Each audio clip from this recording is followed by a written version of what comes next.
6 fireworks, man. It's gonna be a great fight. I'm bringing it. I know he's bringing it. There's a lot on the line. I think it's gonna be a great fight, and I'm gonna show out and be the best version of myself and put on a spectacular performance. Happy Flyweight Paris. How's it going today? Man, everything's going well. I can't complain. I'm blessed and just living the dream. Awesome, man. What has it been like fighting in Texas so many times throughout your career?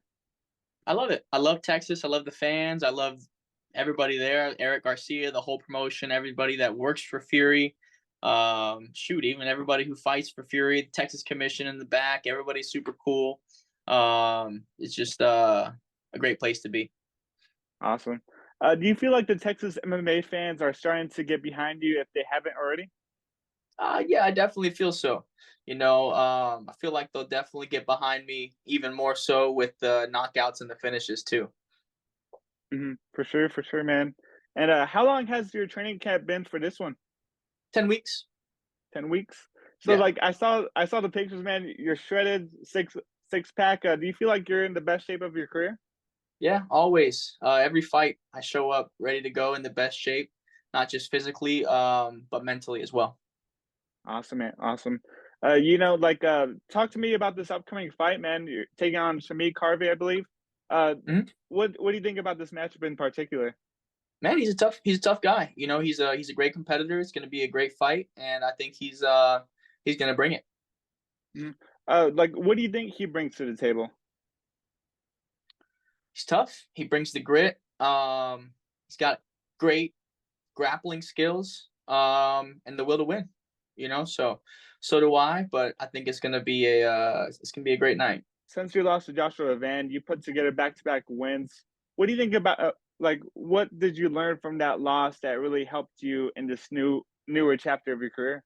Shit, there's a lot. I thought that I was ready to go to the UFC right before that fight, and this is my time. But I feel everything happens for a reason. And I looked at that loss as a lesson and looked at my life and said, man, where can I be better? Where can I do more? Where can I take less off of my plate? Where could I get this toxicity stuff out of my life? Where can I be more clear minded? Where can I improve? What can I do just to be an overall better fighter, but also a better person too?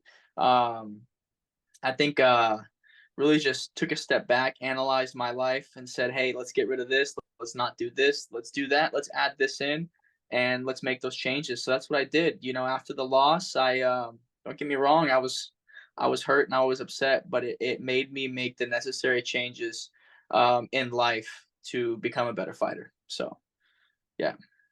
Who are some of the people that helped you after the loss and to help you like kind of redirect your career and like upwards again? Man, I mean, just the same people that I'm with now. My head coach, Professor Alex Sisney.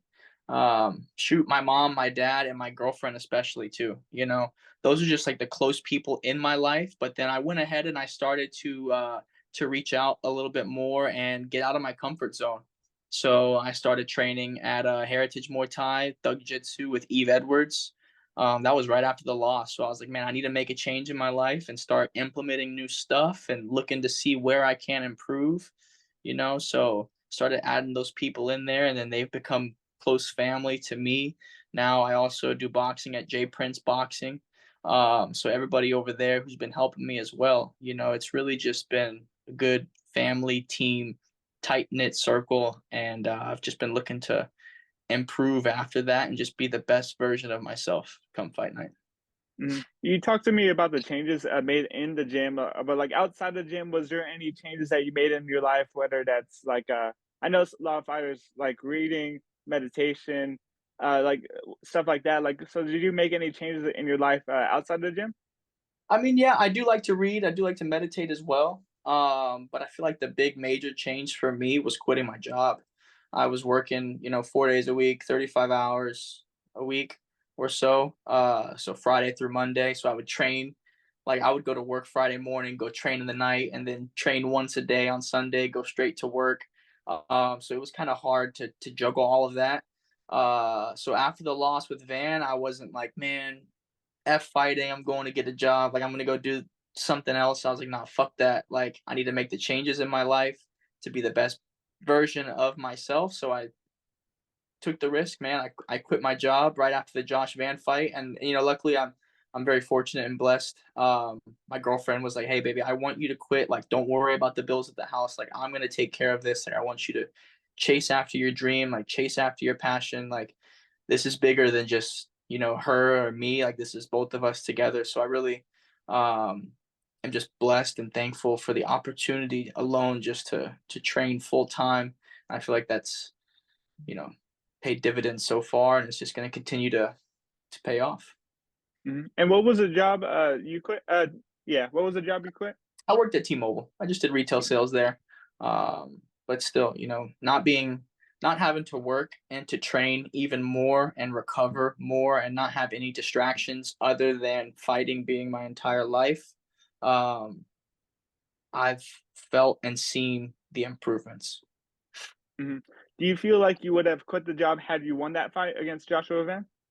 See, I feel like if I didn't win, I'm sorry, if I didn't lose that fight, I wouldn't have changed anything because it would have been, oh, it's nothing's broken, so why fix it? I had the wrong mindset of not trying to improve my life overall. Don't get me wrong, I would have much rather have won that fight. I'm not going to say, oh shit, I'm glad that I lost. No, I'm not happy that I lost that fight. But I am grateful and thankful for the outcome, and the changes that I've made. I wouldn't have started training over there at Heritage Muay Thai with Eve Edwards and all the guys over there. I wouldn't have made those changes to just be better. I would have just continuously done what I've been doing because I thought, hey, it's working. So what do I need to fix? Mhm. How important is it to keep on moving forward despite the setbacks and like what keeps you going? Shoot, the drive keeps me going. Passion keeps me going. I love fighting. I love martial arts as a whole. But it is really important, just to keep on pushing because in life you're gonna get obstacles, you're gonna get beaten down, you're gonna get rejected, you're gonna get turned down, you're gonna get denied. But as long as you stay persistent and resilient in your mind, you can do anything. So that's my mindset. Awesome, man. And this Sunday we'll see you again at Fury FC 87. You know, with this fight, I feel like the winner of this fight get a UFC call. Do you feel the same way? For sure. Yeah, I do. I felt that way about the last fight with Trujillo. I disclosed I said something on the internet, but I didn't, tell the severity of it. Um, but before that fight, I had a major injury. Like an injury that most people would have pulled out of. I had I tore my shoulder, which I didn't know that it Wow. was torn, and it actually happened um probably about 45 minutes before I made the walk out to the cage. I didn't know it was torn, didn't know the severity of how bad it was, but I could not lift my left arm. And I was just like, holy shit, like I sold all these tickets, I did all this preparation, everyone spent all this hard earned money. This is my time to shine. And I'm going out there with one arm. What am I going to do? Like, what's going to go on? And so I had to lock in mentally. And this is where the mindset comes into Mhm. play, just being mentally fortified to be able to handle anything. And regardless of the situation, you know, that I'm dealt, I was like, man, I went into that Mamba mentality, and I had to lock in and just win any way that I could. And that fight was not my best performance. I was really upset with the performance, but dealing the hand or the cards that I was dealt, I feel like I did pretty well, winning the fight with essentially one arm. So now I'm really looking forward to going out there fully healthy, mentally clear, no injuries, no distractions, no bullshit, nothing else on my mind other than being excellent, going out there and doing what I do. Mhm. What do you think about, some UFC fighters going to like mega fights, like title fights, title eliminators with injuries? Like at when you get to that level, it's safer to, pull out of the fight or you just have to take the gamble even at the highest level like them? Man, I think it's there's no like cookie cutter answer for it. I think it's a case by case type of thing. It just depends on what exactly is, I guess, the injury or whatever happened at uh at that time.